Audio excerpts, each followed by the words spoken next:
Well, this is a time of year when everybody sets goals, right? And if you are looking at a blank page and someone has given you an assignment like set your goals for next year, I want to share with you 5, maybe 6 principles that I think provide a good seeding ground for goal setting. We're going to be doing our personal business planning goal setting session on December 5th.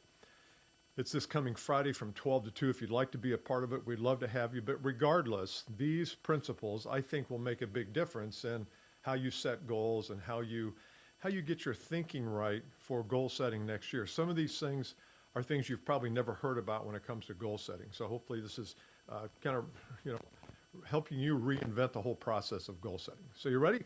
Let's go.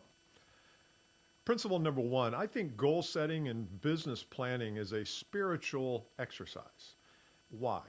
Well, because you're taking something that doesn't exist in its current form and you're imagining something in the future, say the end of December of 2026, and you're saying, okay, I'm going to create this thing.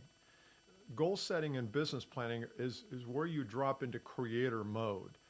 Anything is possible. Not everything, but anything is possible. So we want you to have a good understanding of the principle that this is a spiritual exercise, meaning it's not only muscles and mechanics. Muscles and mechanics are things like, I got to pick up the phone, I got to make calls, I got to network, I got to do this and that. That's all good. I want you to do mechanics. But the way it all begins is to think about this in a different way. And I think that's a spiritual and a very creative process. So that's one thing to keep in mind before you start to set goals. Principle number 2, and this is something I've always had messed up. And I used to think that goal setting was about me. What do I want to accomplish for me, within me? What is my preference? And really, when you think about business planning and vision setting, it's really about more than just you. It's about all the people in your life. Maybe it's your family, maybe it's your spouse, maybe it's your kids, maybe it's your manager, maybe it's your company, maybe it's your customers. A lot of people, when you think about the downstream effect of your goals, a lot of people are affected. If you say, look, I'd like to increase my income in 2026 from, I'm just using this as a number because I can calculate easily, from 100 grand to 200 grand, that means you're probably going to have a better result, a bigger result, more results. If you're in frontline sales, maybe it's generating 2 times the number of clients you did last year. Well, guess what? That affects your clients. Your ability to have impact on them, to bring solutions to them, that's more than just you. That's them. So as you set goals, I think planning is more about the people who are impacted by you achieving those goals than just you. Principle number 3, leverage beats labor all the time, every time. If you want to grow your business and you want to scale up your income or results of any kind, you're going to have to use leverage. You're going to have to understand leverage. It's one of the things we talk about. We'll talk about in our December 5th planning session. You don't hear that much from goal setting trainers or coaches. And nobody talks about leverage. I believe it's the most important thing because if you're going to do more in the same amount of time, you're going to have to use leverage. Maybe that leverage is digital leverage, technology leverage, AI leverage, video leverage. There's all sorts of different things, and we're going to go through. There's about 5 areas of leverage that we're going to go through. But I want you to keep in mind as you set goals on your own, what goals can be leveraged? Where can you leverage your talent, your wisdom, your preferences, your vibration, your voice, your frameworks? There's a lot of stuff to leverage, but think leverage over labor. Principle number 4 is I want you to think about being, doing, and having. Having is the result. That's the easy part. What do you want to have at the end of next year?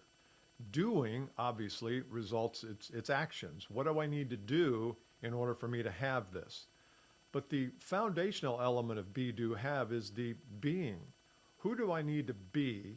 Who do I need to become in order to make my doing easier so that I can have the results? This is the hardest part of the be, do, have model. Is it's easy to say I want to generate more money, so therefore I'm going to make 100,000 more calls. But who are you when you're making those calls? And I believe that the being part, of the thinking part, of the feeling part, whatever you want to put in that place, if you don't like the word being, is the most important thing. If your mind is right and your thinking is right, then the doing becomes easy. Here's an example.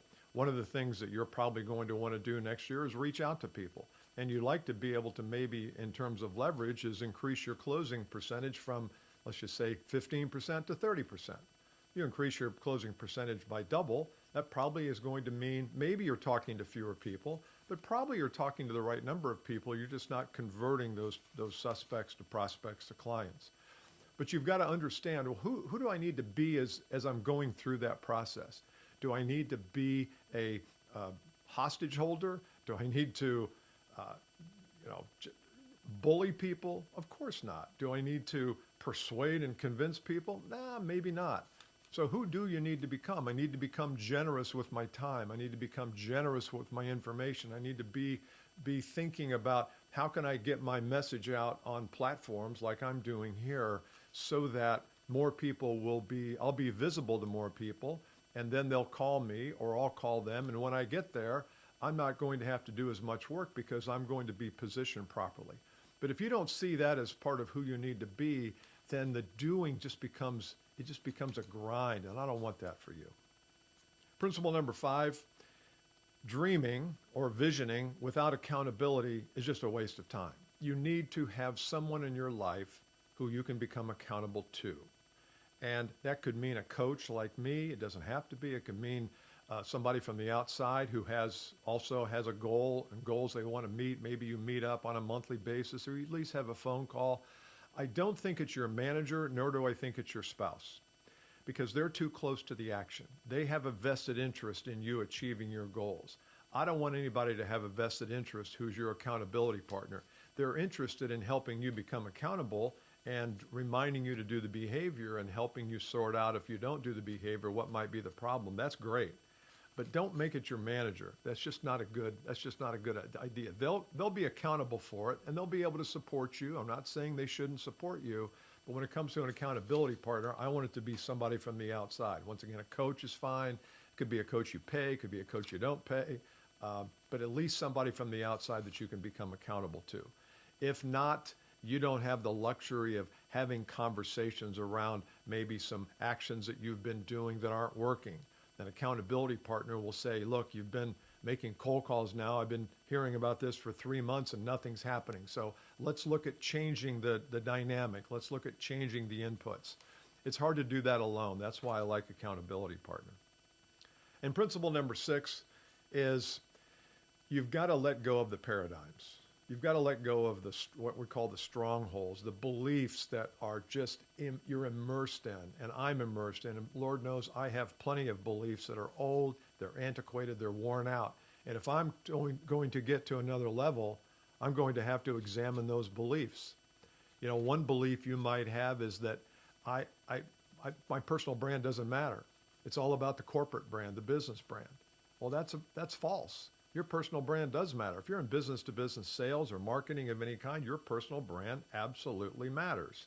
If you're in business-to-consumer where people are coming into the store and they're buying from you, I'm not sure your personal brand really matters that much, although it could. So that's an example of a belief that you're going to have to jettison. Another belief is that your customers are not online. They don't get information online. It used to be that was a pretty popular stronghold and paradigm. That's just not true anymore. That's where everybody gets information. And if you're not there, and if you're not being visible, and if you're not helping them solve problems before they pay you, then you're not building your personal brand, and that's a belief that has to be deleted. In its place, you've got to find other beliefs, and that's what we'll get into on December 5th is, okay, I've got some beliefs that aren't helping me. How do I get to the point where I change my beliefs? And one way to do it is to identify the beliefs you have that might be holding you back, and then create the opposite belief. What would be a more resourceful belief to have? And then consistently make yourself aware of that. Keep it in front of you. It could be self-talk, it could be meditation, it could be envisioning. But if our beliefs stay the same, it becomes really hard for us to accomplish our goals because we'll just accomplish what we've always accomplished. And I want 2026 to be a special year for you. I think there are some headwinds. You've got tariffs and markets and competition and AI and digital and all that stuff. But if you get focused for yourself on what beliefs do you need to have, I heard a guy the other day say, you know, it's not the economy, it's your economy. It's the personal economy. So forget about what's happening in the marketplace. I'm more interested in your beliefs, your tactics, your strategies, your messaging. That's what's really going to make the difference in 2026. So if any of these appeal to you, awesome. I hope you use these as your goal setting. If you don't have a workshop that you're attending yet, I've got one on December 5th. It's $97 tuition. It's 2 hours. You get a handout. It's like a 14-page handout.